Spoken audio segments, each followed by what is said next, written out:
এই যারা রোজা ভেঙে ফেলে তাদেরকে আপনারা এই হাদিসটা নিজেরা আজকে মুখস্থ করবেন, আর যারা ওই যে লাল কাপড় টাপড় লাগায় খায় এদেরকে এই হাদিসটা শোনায় দিবেন। পারবেন না ইনশাল্লাহ?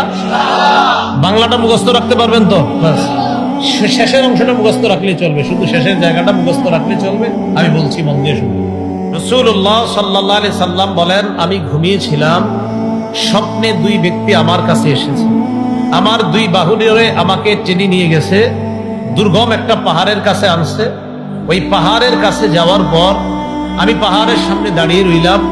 আমাকে ওই দুইজন বললেন, আপনি পাহাড়ে ওঠেন। আমি বললাম, আমি উঠতে পারবো না।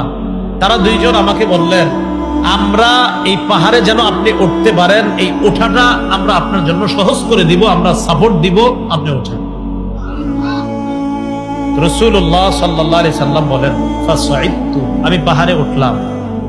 فإذا أنا بقوم معلقين بعراقبهم مشققة أشداقهم, যাইতে যাইতে হঠাৎ আমি একদল মানুষের সামনে গেলাম, তাদের দিকে তাকায় দেখলাম পাগুলা উপরের দিকে বেঁধে রাখা। আর কি দেখেন? পা উপরে মাথা নিচে। মুশাক্কাকাতিন আশদাকুহুম, এই দুই পাশের যে দুই গাল, এই দুই গাল করাত দ্বারা চিরতেছে। উপরে পাগুলা, নিচে ঝুলন্ত, এইভাবে আপনার গাল ছিড়তেছে।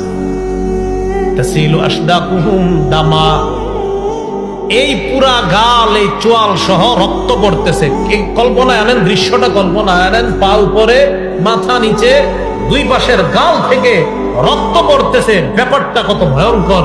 রাসূল বলেন, আমি বললাম, এগুলা কারা? কার সামনে আমি আসলাম? মান হাউলা?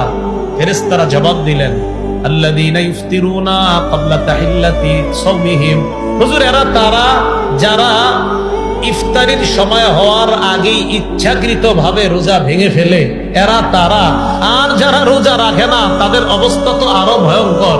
রাসূল বলেন, একদল হুজুর ইচ্ছাকৃতভাবে রোজার সাথে তামাশা করে, ইচ্ছা করে রাখা, মন চায় আমি রাখবো, মন চায় রাখবো না, ইচ্ছা করে যারা ভেঙে ফেলে, এদের এই অবস্থা, এটা চলতেই থাকবে। পাগুলা উপরের দিকে দেওয়া, মাথা নিচের দিকে দেওয়া, দুই পাশের গাল বেয়ে বেয়ে রক্ত পড়তেছে। এরা কারা? যারা ইচ্ছাকৃতভাবে রোজা ভেঙে ফেলে।